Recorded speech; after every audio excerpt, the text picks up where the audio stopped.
So once again I am welcoming you to my third lecture, and this is lecture number third, and the topic is matter in our surrounding. So in this part we will definitely discuss about the properties of liquid.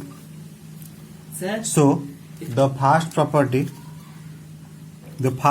states that liquids do not have a fixed shape.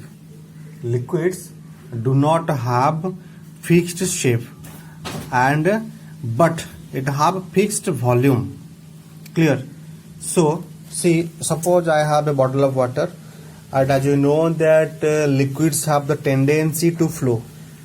Liquids have the tendency to flow. Clear? Liquids have the tendency to flow. So what happens?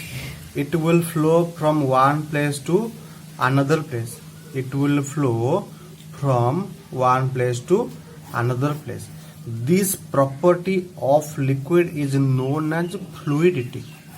Clear? This property is known as fluidity. So our first property was liquids do not have a definite shape. They have no definite shape, but they have definite volume. They have definite volume. Clear?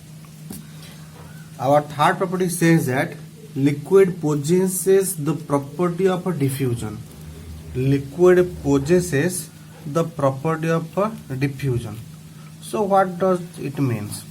See, diffusion means intermixing. Diffusion means intermixing.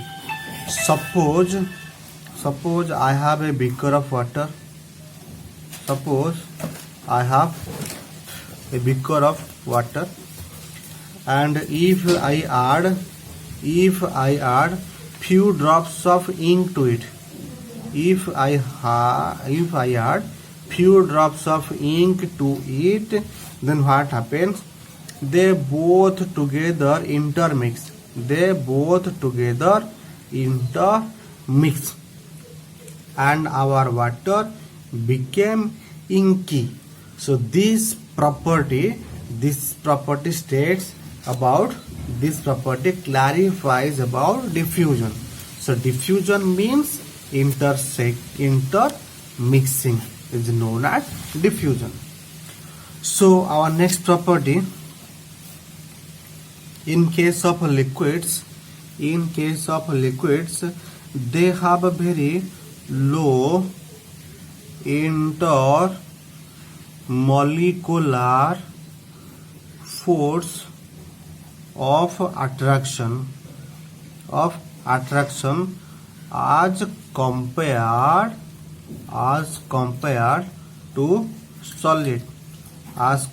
to solid, so that, see, this is a piece of iron, and as you know that iron is a matter, so it is made of very small tiny particles, yet they have high intermolecular force of attraction, so that they are very hard in nature.